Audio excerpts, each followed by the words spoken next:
I'm going to do a bit of a whirlwind tour through the major world religious traditions and some of our contemporary spiritual ideas, traditions. And then at the end, in the questions, maybe we can dig a little deeper into one or the other. All right, so I want to talk about the place trees and forests have played in these major world religions and the different categories that we find in the tradition. So the first one I want to talk about is the world tree, or the axis mundi. In many of our traditions, mythological and contemporary, we find a tree at the center of the cosmos. So it's very appropriate that we have our own axis mundi right here, centering the cosmos of this talk. And so the first I'd like to talk about is the Yggdrasil, or the Norse life tree, or world tree. So this tree was an immense ash tree that was believed to center the Norse cosmology. Its roots descended into the underworld and into the heavens, and the 9 levels, or the 9 worlds or lands of Norse cosmology were embedded in its branches. The tree overlooked or overshadowed the well of the Norns, who are these kind of fates who determine the fates of humanity. And this is a very famous passage from the Poetic Edda, which is from the which compiles the stories and ideas of Norse mythology. An ash tree, I know there stands, Yggdrasil is its name, a tall tree showered in shining loam. From there come the dews that drop in the valleys. It stands forever green and Erd's well. So Erdwell is this one here, just at the front. As you see, the roots penetrate into the underworld, and the branches support the different levels of Norse cosmology. Another world tree is the Mayan Ceiba tree. It was a cosmic tree that was at the center of their cosmology and at the beginning of their creation stories. Get that here. So it's depicted here in the Itzapa stela, which dates to approximately 300 BCE, and that's the stela. But here you can see a little better the details of supernatural beings helping humanity out of the tree and perfecting them. They were in a sort of primordial state. In the Hebrew Christian Bible accounts, we have a tree of life from the very beginning of the book. So both the Jews and Christians affirm the same book as their scripture. Christians call it the Old Testament. Jews call it the Tanakh. But the Etz Chaim is the tree of life, right? And it stands in opposition to the tree of knowledge of good and evil. And when Yahweh creates earth, he also creates this liminal space between heaven and earth, the Garden of Eden, where humanity is intended to flourish, right? Who is then exiled through disobedience. But the tree of life is the kind of symbol of God's power, and human beings in their desire to usurp God's power partake of the tree of knowledge of good and evil and are then exiled from the garden. Throughout the Hebrew scriptures, trees are associated with wisdom. They are associated with knowledge and understanding, but they're also portrayed as a symbol of human pride. So in the Psalms, we have the writer talking about saying that the voice of the Lord breaks the cedars. The Lord breaks in pieces the cedars of Lebanon, right? So not an anti-environmental message that God hates trees, right? But the idea that they can simultaneously be symbols of life and beauty and riches, but also the tendency of human beings to be prideful, right, and to not yield to God's or to obey God's commandments. From a Christian perspective, the Bible begins culminates and ends with a tree, right? So the creation of the world starts with the two trees in the garden. For Christians, the Bible culminates in the cross, so the crucifixion of Jesus, which itself is a symbol of the tree of life. And the Christian Bible ends in Revelations with the tree of life, right? So as the earth is being renewed, right? Revelation speaks of a new heaven and a new earth, and the tree of life is a symbol of God finally bringing about the unification of heaven and earth. And a major figure in the Christian New Testament, Paul the Apostle, uses the analogy of the olive tree to talk about how God has managed to bring the Gentiles into the plan, God's plan of saving all of humanity. He uses that symbol. Contemporary Judaism, the Torah scrolls that are enshrined in the synagogue, the menorah, all of these are referred to as Etz Chaim, or tree of life. The Torah itself is affirmed as a tree of life because it contains the Word of God revealed to Moses. This is an extraordinary poem that talks about a medieval poem that actually gives voice to the cross of Christ. It's called Dream of the Rood, and I won't read this whole thing, but you can find it very easily online.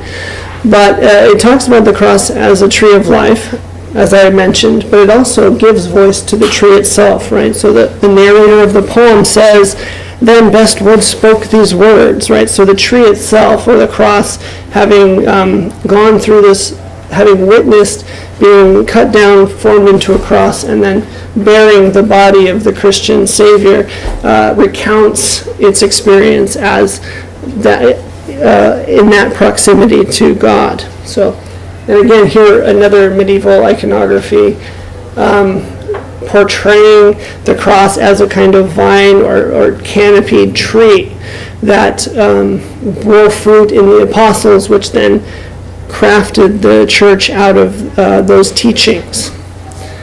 Maybe we'll come back to this at the end. I want to make sure we get through everything. But it's an extraordinary poem, as I said, that gives voice to the cross. Very rare in Christian literature that non-humans have voice. Another very interesting tree from the Abrahamic religions is the Zakum tree. So this is a tree that is said to be located in hell, and its fruit is shaped like the devil's head. And it's bitter, it's a very bitter fruit that people in hell will have to be forced to consume for all eternity, right? So not just heavenly gardens, right? Although Muslims would say that if you get into heaven, you'll be surrounded by lovely heavenly gardens, but if you go to hell, you'll be also in the midst of trees. So I don't know if that's good news or bad news, but right, so the Quran says, "Verily the tree of Zakum will be the food of the sinful, like molten brass, it will boil in their insides." Right, so again, symbols of wisdom, beauty, goodness, eternal life, but also very prevalent in our darkest places. We could do a whole talk on Buddhism and Hinduism, but I want to just say a few things about their historical appearance. The banyan tree and the pipal tree, right? The two ficus trees that show up in both Hindu and Buddhist historiography and early stories. So the banyan tree is very deeply, richly symbolic because of its ability to spread and grow and almost walk, right? You see those pictures where it seems to be walking, right? And I was very tickled to see this example right here. This, over on this side, we have a cedar tree who's upside down. Its roots are in the air, right? And in the Bhagavad Gita, Krishna, who is teaching Arjuna the way of happiness, the way of duty, the way of enlightenment, says that enlightenment grows like a tree from heaven with its roots in the air, right? So the roots coming from the air and growing and spreading out onto the earth. This is the Ashvata tree, right? It represents the deep wisdom at the center of Hindu spiritual practice, and the wisdom that Krishna, who's an avatar of Vishnu, is sharing with Arjuna. Change gears to Buddhism, right, who is a child of Hinduism, right? Buddhism has its roots in India, but has its own lineage. But the story of Siddhartha Gautama, who became the Buddha, sorry, that was a mouthful. Siddhartha Gautama, who became the Buddha, right, was looking for enlightenment, was looking for a way to escape from suffering. He tried the austere practices of the yogis. He was born as a prince in a very lavish palace, and through his own kind of pilgrimage spiritual seeking, he found the middle way, right? Buddhism is supposedly a middle way between radical austerity and pleasure seeking.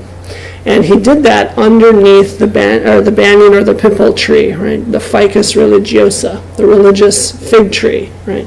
Which is venerated in Hinduism and especially in Buddhism because of its association with the enlightenment of Siddhartha Gautama.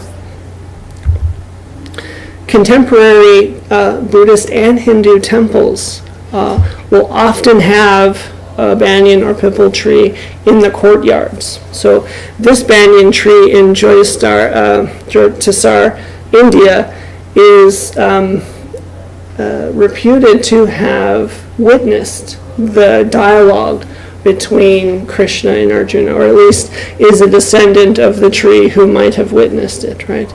So it's both an important part of the temple complex and the symbolism surrounding the stories that are associated with them. Also in India, the Mahabodhi temple, which commemorates the very place, the location where Siddhartha became the Buddha, has this large pipal tree that is also said to be a descendant of the original tree. So devotees and Buddhist monks will go and sit under this tree and meditate. All right? So that's a lightning tour of the sort of world tree, sacred tree, right, which there could be many more branches to that tree. But I want to shift gears to forests themselves, to sacred forests, right? So you may be familiar with the Epic of Gilgamesh, a very early an account of a kind of hero story where Gilgamesh goes on a kind of hero's journey with his wild man civilized friend Enkidu into the cedar forests of Lebanon, right? The cedar forests of Lebanon in Mesopotamian civilization were synonymous with the pantheons, right? So the god Enlil and his cohorts and his demigods were associated with the cedar forest. And Humbaba was a kind of fierce creature. Here's a clay tablet of his likeness. Humbaba was this fierce creature appointed by Enlil to guard the cedar forests, right? And in order to get fame, right, Gilgamesh travels to the cedar forest to defeat Humbaba and cut down the cedar forests, right? So again, this is not an easily happy, warm and fuzzy kind of myth about trees and forests that makes us want to hug them, right? This is just one of the stories in which trees feature prominently and are, in fact, correlated with the power and supremacy of a pantheon, right? So Gilgamesh's fame comes from defeating this pantheon and raising the forest to the ground, right? Which can't be disentangled, right? His supremacy over the gods and the domain that they were said to dwell in. So in Greco-Roman cultures, sacred groves were very common, but again, these weren't your local regional park with nice paths and walkways for pleasant places, right?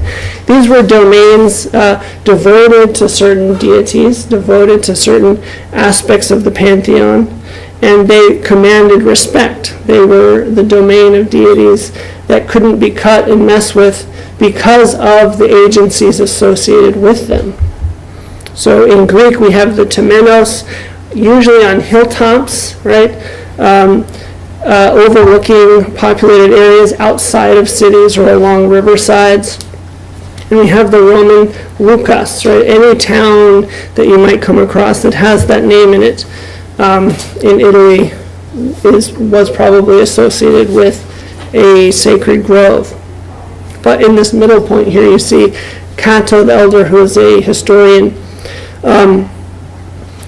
had very strict sort of protocols for any thinning or cutting or even entry to the sacred groves that usually enlisted some kind of sacrifice or offering to the deity to interact with the forest. So luckily we don't have to sacrifice a pig to go for a walk in any of our local forests, so things have changed. But again, so the term sacred grove is not just a warm and fuzzy feeling, but the association with powerful deities that have a sort of power over your life, over your health, over your crops, etc. And so the relationship that you have with these deities is expressed through the treatment and veneration of these groves. In the medieval period, when we see the rise of the cathedrals, right, and even in the Roman columns, or if you go to the bank, you see these columns and they have these leaf molding around the top, right? These are homages to the sacred groves, right, that eventually become institutionalized in the temples, right, the temples that are housed in urban centers, and then the cathedrals. If you go into a cathedral, Christian or not, your eyes are drawn heavenward, right, and that is the sort of physical impact of the space, of the geometry of the space, which are in a sense reminiscent to the groves that once at one time housed the deities of these different civilizations, and which Christianity played a big part in transforming, building churches on top of, cutting down, right? There's a very mixed and complex history between Christianity and pagan sacred groves. I wish we could tell all these stories, right? But all of our fairy tales in the European tradition and our settler cultures often derive from tales of woodlands or forests, right? And this is because in a forest, most of the time you can't see very far. You're kind of boxed in, right? If you go to Utah, where I've spent a lot of time, your eye line is much higher, right? The horizon is much higher, and that kind of opens you up to a more kind of transcendent view of things. But in the forest, we're a bit enclosed. And I don't think that is a coincidence when it comes to stories where things are not always as they seem, right? The forest can be places for heroes, but they can also be places for villains, or they can be places for hero villains, right? Like in the case of Robin Hood, who's kind of a hero and kind of a villain, right? These are places of transformation. They're places of shape-shifting, right? Things are not always as they seem in the forest, in the dark wood. In a contemporary context, we can talk about the Mormons, the northeastern part of the United States.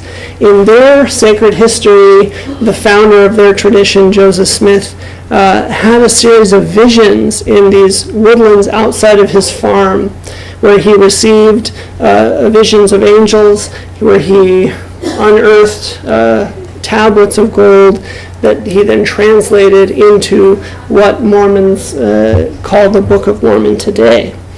But in contemporary Mormon pilgrimage, a lot of faithful Mormons will travel to these groves, these historic groves, to commune with the events that supposedly took place there. So the Sacred Grove is for Mormons, a grove in upstate New York near Palmyra, where they have about 150 acres now. Originally it was a small remnant, about 8 acres in size, but the church has done a lot to restore the surrounding area and to narrow the walking trails and to return the grove to a kind of modified old growth status, right, with some of the historic species being accounted for. There are also another 100 acres or so where Mormons believe that the golden plates were buried, so these other sacred groves. And up until very recently, the Mormons had this outrageously elaborate pageant on this hill, like overlooking the place where they claim that this occurred. So Mormons, and then so, Mormon families will pack up the minivan and drive to New York from Utah to spend time in these groves. And it isn't necessarily because they think trees are sacred, right? But that they are in these forests as a way of connecting with the event that took place there. Another contemporary grove is in Lebanon, which captures the historic range of the cedars of Lebanon. It has a pretty unfortunate history with thousands of years of cutting. I'm surprised there's any even there at all. But in the 19th century, Queen Victoria tried to wall off a portion of the grove to keep it from grazing animals, but then it was later used or cut for during World War I and II for railroad ties. So a very important World Heritage Site with all the major civilizations drawing from this area for wood, but still struggling to kind of implement conservation strategies, and becoming much trickier with climate change, right? As the climate shifts, the altitude for cedars is shifting as well.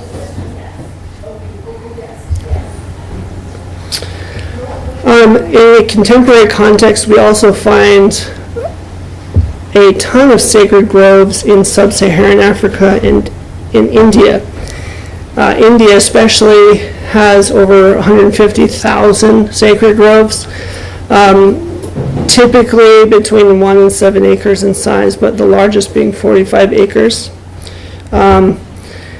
These are not parks. These are places that have association with particular deities who have particular personality quirks, right? A lot of the reason that they're housed outside of the village is because they're not always predictable, because they're dangerous, that they require sometimes blood sacrifice to be appeased, right? So sacred groves are not parks, but they are associated with these deities, and they have sacred connotation, association. And conservation organizations see this as a kind of win-win, where we can preserve and protect linguistic, religious diversity while also protecting local biodiversity, or linking these groves with larger protected areas and conservation corridors. Nigeria and Ghana both have a host or diversity of sacred groves, the most famous of which is the Osun sacred grove in Nigeria. Osun is the goddess of fertility in the Yoruba religion, which also has representation in South America, in the Caribbean, and North America as part of the African diaspora. But this grove has gone through a similarly difficult history, being persecuted by Christianity or just neglected, and has seen a resurgence of interest and funding. It's also now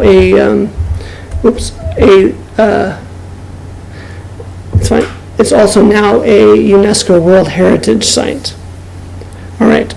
So, as I mentioned, there are conservation value to these sacred groves, which are not necessarily the intended purpose of the grove, but they have this kind of stacked effect, right?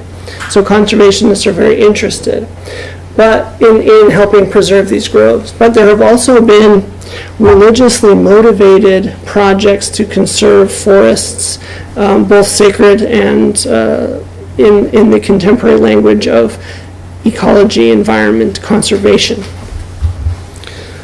So for example, there are many orders of Theravadan Buddhist monks in Thailand and Cambodia who have noticed the trend of deforestation and logging and poaching, and have enlisted a Buddhist concept to help them protect these trees. So everything in the Buddhist cosmology, all living things from plants to animals, possess Buddha nature, which is the sort of seed of enlightenment. Everything has that potential to be enlightened. And so in very elaborate rituals, Theravadan monks will ordain these trees as monks and put on the saffron robes of the trees that then signals to local poachers that they are protected by the community, by the monastery. And often the monasteries are the most, maintain the most tree cover and have the most green space. So that's an important aspect of monasticism in general, that they tend to be places that require seclusion, solitude, and whose spiritualities often enlist the symbolism of trees and plants and animals. In the 1970s, the women of the Chipko movement practiced nonviolent resistance to protect the trees in and around their villages. And this was not out of aesthetic value, but out of livelihood necessity. These forests were the places where they got their medicine, gathered the fodder for their animals, and which protected the rain watersheds where they got their water. And so they were willing to put their lives on the line to protect these groves, which was also directly impacting their livelihoods. The Sikh religion, which is a 15th century new religious movement that emerged out of the Muslim and Hindu context of northern India, they have also, in this sort of wave of environmental awareness, began to promote environmental consciousness within their religion. They've crafted this organization called Eco-Sikh, which is trying to plant 1 million trees globally.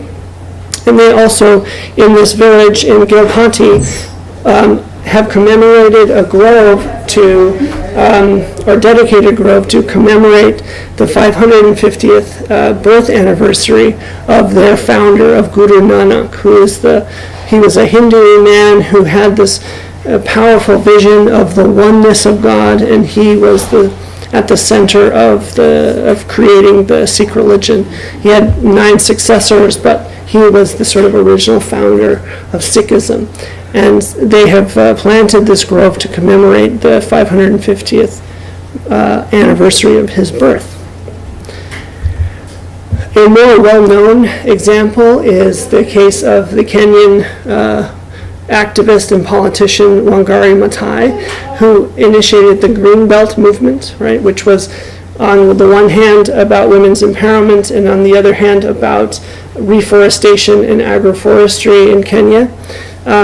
They claim that they've planted over 51 million trees in Kenya since 1977, which is a tall order. I don't know if that's verified. We don't know what the mortality rates were like of the trees, but they have done a lot of amazing work in Kenya. And Africa in general is actually has caught on to that project, and the countries of sub-Saharan Africa are cooperating to create a green wall, right, to stem the tide of desertification in sub-Saharan Africa. In my own research, I spent a lot of time with some Trappist monks in Oregon. They're a Roman Catholic order, a French order, a little more austere than your average, Augustinian monk. But they really like to balance work and prayer. And now they're mostly in their 70s and 80s, so they're a little slower about it, and they've had to farm out their operations to other community organizations. But in the heyday of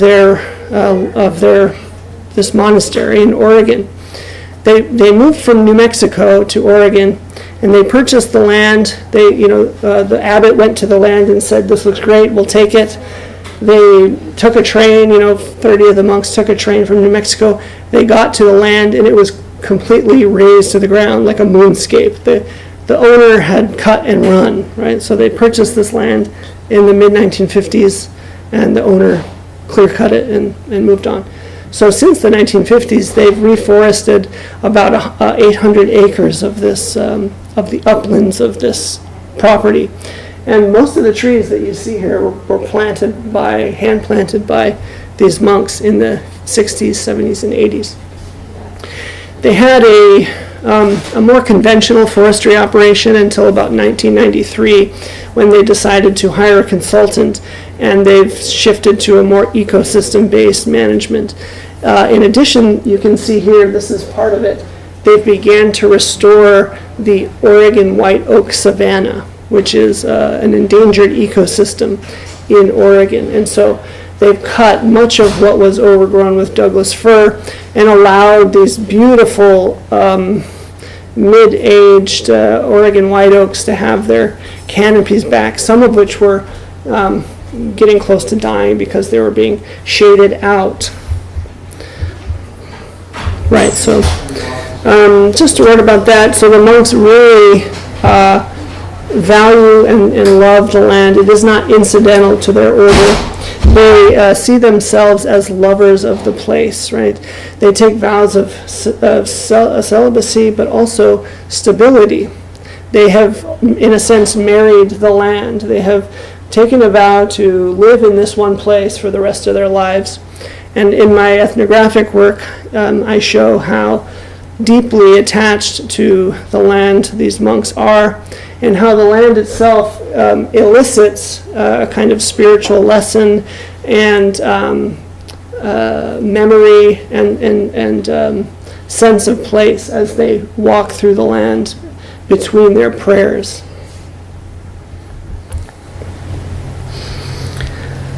As you might guess, forests have become a very hot topic in contemporary environmental circles.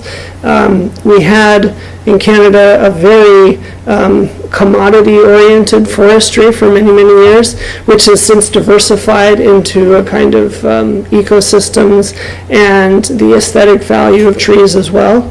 And so forests and trees are at the heart of what you could call the Cascadian spirituality, right?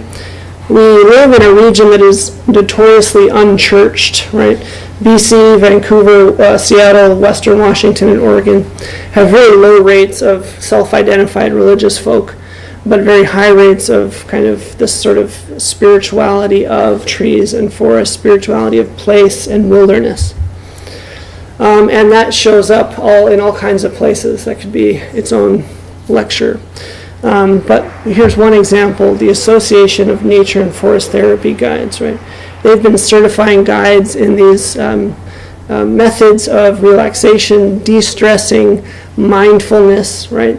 That rather than sitting in a chair and talking to a therapist, we take our problems and ideas, which is not a bad thing in itself, but it also is adding to that, right? To the forests and the trees, and getting a sense of the healing properties of trees. This magazine right out here called Common Ground, right? It's a free magazine you see all over the Lower Mainland. This issue today has an article about what's being called forest bathing, right? Which is a translation of the Japanese, right, Shinrin-yoku, which is not an ancient practice, but a more contemporary Japanese medicinal practice of simply going to the forest and being present to your senses and to the trees and forest around you. And so the Association of Nature and Forest Therapy Guides are very much connected to this paradigm of the healing properties, psychological and spiritual, of forests. Some of you may be aware of Diana Beresford Kroger's work. She's a kind of, what would you call her, a kind of scientific mystic. She's an Irish woman who speaks with an Irish accent about her Celtic teaching, the upbringing in the spirituality of Druid spirituality and culture, but she's also a biochemist. So she speaks the language of the biochemistry of trees and forests and their healing properties, right? So she talks about the chemicals that are released into the air of the trees and forests have an objective effect on our health, right? So it's not just psychological, which is also important, but that being in forests can actually improve your immune system, can reduce stress, right, can help with PTSD, et cetera, which I think you have some of that in this exhibit, right, The Secret Life. There are also a lot of Christian groups who are trying to get out of the churches and into the woods. I went to Yale with a guy who started a forest church in New Hampshire, so he has his services all outside. And here in the lower mainland, we have a group called Salal and Cedar. They're an Anglican forest church that does outdoor Eucharist and celebrates the pagan wheel of the year and all kinds of fun things. This is a group of them preparing for a Eucharist outside. Okay, just a few more slides left. Okay, so there's a lot to be said about the context. I've been speaking from an academic, comparative religions, and mostly European settler standpoint, but we're living on and among unceded territories and traditional territories. And this is an absolutely important component of this discussion of the religious and spiritual context. But it's definitely not my place to stand here and tell any of the stories that are the property of the traditional territories and nations of these people. And so I would have to have permission to do that. And so I will only speak in these sort of broad contours of how I see it connecting, right? In a modern civilization, we have tended to bifurcate the value of trees as being either commodities in the logging yard or these kind of intrinsically aesthetic, beautiful things that should never be cut down ever, right? The deep ecological sensibility or the commodity sensibility. And I would just say, let's look to the first peoples for a wonderful example of how these things do not conflict, right? It would be very rare that we would see a sacred grove in a traditional territory, though that would certainly occur. But the word sacred means set apart, right? We differentiate, we distinguish sacred, which implies not sacred, right? For the nations that that have lived in these places for thousands of years, that word doesn't work so well. It's only a word that you can sort of translate, right, as the embeddedness of yourself in the world of things and peoples, right? They speak of crow people, mountain people, all of the peoples, the sociality. So it's not a question of commodity versus intrinsic value, but of relationship, right? And so just as one precious example, the Thuja plicata, the western cedar, has every possible use among traditional peoples of this territory and is sacred, right? Culturally modified trees, which is, I think, a hilarious thing to say, but culturally modified trees are people in relationship, right? So there's not a difference between commodity and intrinsic sacredness, right? There's a relationship, and every relationship, every kind of person has to have reciprocal relations. So the cedar gives so many different products, from hats to capes to ceremonial masks and boxes. We have a ceremonial mask here, right? Planks, canoes. To make a canoe, you have to cut down an enormous cedar tree, right? But that doesn't mean it's not sacred, right? That's not even the right word. So there's a lot of conversation to be had around these, the media loves villains and heroes, right? The environmentalists and the loggers, right? So I think First Peoples, we have a lot to learn from how to develop relational, I don't want to say relations, relational ways of being with trees and forests. All right. So not only do trees and forests have these really spectacular and deeply rooted relationship to our civilizations, right? Our science is showing that they help us to heal, they help us to be healthy, but they're also one of our best tools against climate change, right? So we have a very important duty to ourselves that is in relation with trees, right? We help trees, we help ourselves. And I've been framing this in terms of not just setting aside or exploiting, but of establishing a correct or proper relationship. And I think First Peoples are showing us the way in terms of their creative schemes of management. So they have co-managements, tribal parks, outright rights and title, right? And they're combining traditional knowledge, traditional science with ecology and biological sciences. So it isn't one or the other, right? But I think that the world's religious traditions, the world's spiritual traditions have a lot to teach us about the importance of trees and forests in our lives, and I think trees and forests have a lot to teach us about being human. So here's a few resources, or tree sources, and thank you very much for your time.